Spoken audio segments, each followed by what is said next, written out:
Yo, what up? This is Ree here. Ree up, motherfucker. Back again with another video. Thank you so much for joining me, and let's just get into it. So this is kind of like a more advanced technique of astrology, and it's called midpoints. So it's identifying the midpoint between two planets. And when we identify the midpoint between these two planets, it kind of gives us more of a perspective on who the person is and the story and what they may need to feel more of themselves, or what they would need to become more of themselves as well. So it's another technique that's used in predictive astrology. So for example, we have Mercury, Neptune equals the sun. Now, what this means here, you always see it kind of written like this. What it means is, I'll show you on the chart. It means that Neptune and Mercury, the midpoint, the in-between point of these two equals the sun. So there's 14 degrees here, 13 degrees here, and the sun's in the middle. So you're going to find that happens a lot. And we can identify all these midpoints. So the craziest thing about this is once it hits these midpoints, these planets, your natal planets, it'll also create an event. Not all the time, but most of the time. It depends what planets involved, like what house. But there's people who will definitely, and I've seen it for myself where it happens on that day. Usually like the faster moving planets. But when you use traditional astrology plus the midpoints, it's very good for predicting different events. You could kind of go crazy with it. And so it's pretty crazy when you can use these techniques. Now, it also helps you understand a person a lot better.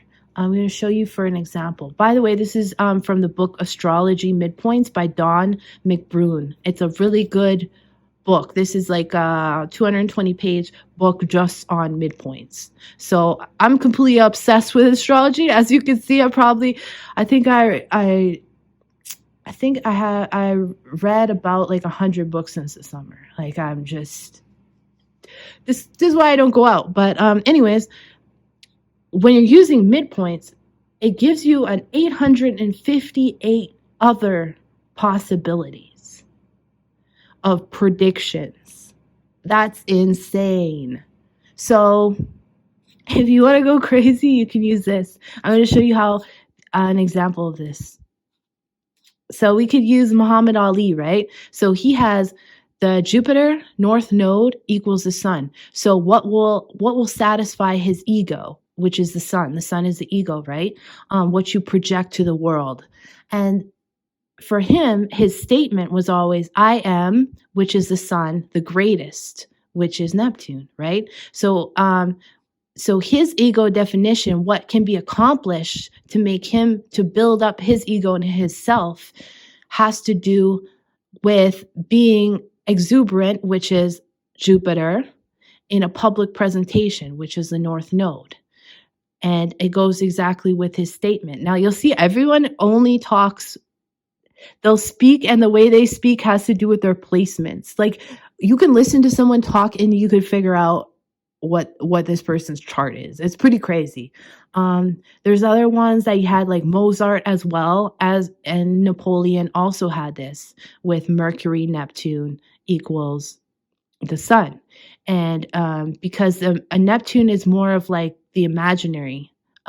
It's more of like creating things. So he thought up these things in his mind, communicated with it, and then that becomes his self. But when it comes to like Mozart, that's why it depends on who you're applying this to.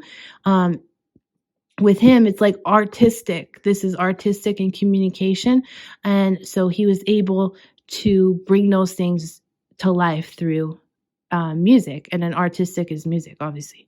So it's pretty crazy how you can kind of look at these things and figure out what a person is or what makes them up, or a company. You can use this for a company.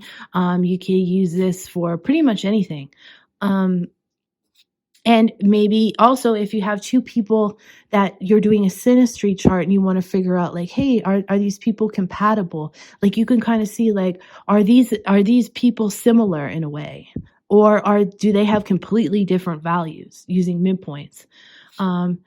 Yeah, so that's the thing you have to look out for. And especially with events as soon as it hits these natal planets, but also there's going to be points that have to do with the midheaven.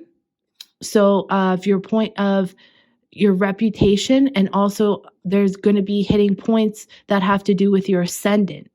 And when it hits your ascendant or it hits on any of the angles, it becomes a midpoint, then that's going to affect you in your life as well. And so say if you had a midpoint that may be your MC, your midheaven, so that means that your reputation, these two planets equal your reputation. So just another technique that's pretty cool that I use for predicting things. Anyways, I love y'all, and re-up motherfucker, easy.